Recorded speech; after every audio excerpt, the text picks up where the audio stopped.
રાત્રે દરમિયાન સતત સરહદ પર સીઝફાયરનું ઉલ્લંઘન કરવામાં આવ્યું, પરંતુ જે સ્થિતિ છે એ ખૂબ જ તણાવભરી છે અને તેને લઈને જ દેશભરમાં દરેક રાજ્યને હાઈ એલર્ટ કરવામાં આવ્યું છે અને સૌથી વધુ જે છે એ ગુજરાતને અસર થઈ શકે તેમ છે। ગુજરાતની ભૌગોલિક પરિસ્થિતિને જોતા એટલે પાકિસ્તાન પર ભારતની એર સ્ટ્રાઇક બાદ ગુજરાતમાં પણ હાઈ એલર્ટ જાહેર કરાયું છે। કચ્છના સરહદીય વિસ્તારોમાં પોલીસનું સઘન ચેકિંગ શરૂ થઈ ચૂક્યું છે। આ ઉપરાંત ન માત્ર પોલીસ પરંતુ સેના પણ સ્ટેન્ડ બાય છે, તો બીજી તરફ સોમનાથ મંદિરમાં પણ એનએસજી કમાન્ડોને તૈનાત કરી દેવાયા છે।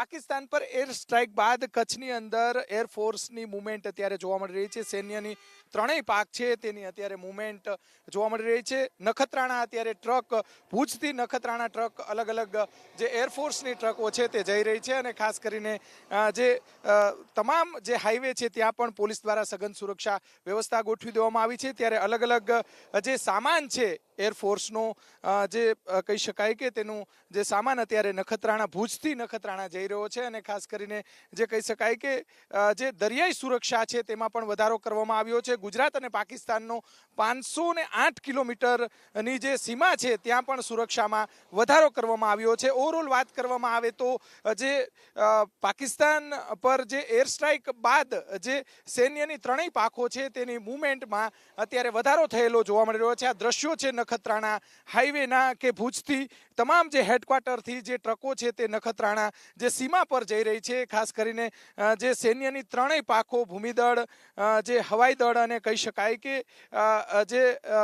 કે ત્રણે ત્રણ પાંખ છે તેના જે અત્યારે મૂવમેન્ટ અત્યારે જે જોવા મળી રહી છે। કચ્છની અંદર જે સુરક્ષા છે, દરિયાઈ સુરક્ષામાં પણ વધારો કરવામાં આવ્યો છે અને જે કહી શકાય કે જે ગઈકાલથી આ રીતની મૂવમેન્ટ અત્યારે જે કચ્છની અંદર બોર્ડર વિસ્તાર છે ત્યાં આ પ્રમાણેની મૂવમેન્ટ જોવા મળી રહી છે। ખાસ કરીને વહેલી સવારથી આ જ રીતે એક પછી એક ટ્રક છે તે ભુજથી જે હેડક્વાર્ટરથી અત્યારે નખત્રાણા અને ખાવડા તરફ જે અલગ અલગ વિસ્તારો છે, બોર્ડર તરફના જે વિસ્તારો છે ત્યાં અત્યારે લઈ જવામાં આવી રહ્યા છે અને ખાસ કરીને પોલીસ દ્વારા પણ કહી શકાય સૈન્યની ત્રણેય પાંખો અને પોલીસ છે તેના દ્વારા પણ સુરક્ષામાં જે તાત્કાલિક વધારો કરવામાં આવ્યો છે અને તમામ જે ટ્રકો છે અલગ અલગ સામાન લઈ અને બોર્ડર પર અત્યારે જઈ રહ્યા છે। આ દ્રશ્યો છે જે કચ્છના બોર્ડર પરના જે વિસ્તારો છે ત્યાંના દ્રશ્યો છે અને ખાસ કરીને જે કચ્છથી જે તમામ જે ટ્રકો છે જે ભુજ તમામ હેડક્વાર્ટર આવેલા છે ત્યાંથી